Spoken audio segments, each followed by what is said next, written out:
पुढची बातमी बघूयात। काँग्रेसचे नेते नितीन राऊत यांनी महाविकास आघाडी आणि काँग्रेसला आता घरचा आहेर दिलाय।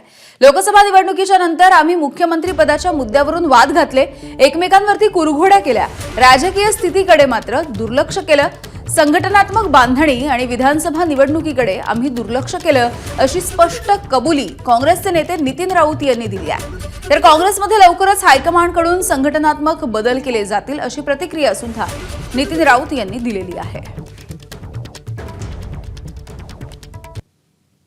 लोकसभा निवडणुकीमध्ये जे यश प्राप्त झालं त्यानंतर आम्ही निव्वळ वाटाघाटीमध्येच आमचा वेळ जास्तीत जास्त घालवला आणि संघटनात्मक बांधणीकडे आणि येणारी विधानसभा निवडणूक याला तितकं गांभीर्याने घेतलंच नाही मुळात, आणि त्यामुळं ह्या अडचणीला आम्हाला सामोरं जावं लागलं की आमचा पराभव झाला। आमचा वाद हा मुख्यमंत्री पदासाठी राहिला।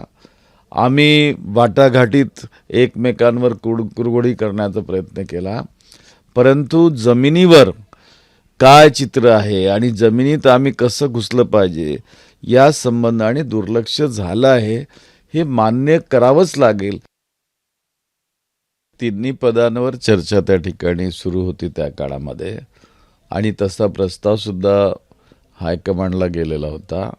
तो हायकमांडकडे विचाराधीन आहे अजूनही।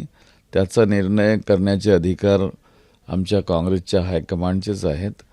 त्याची वाट आम्ही बघत आहोत की लवकरात लवकर तो निर्णय होईल, आणि येणारी आगामी स्वराज्य संस्थांच्या निवडणुका असोत किंवा 2029 मध्ये येणारी लोकसभा किंवा विधानसभा निवडणुका असोत, या संबंधी तयारीच्या संबंधी सुतोवाच करते। एबीपी माझा, उघडा डोळे बघा नीट।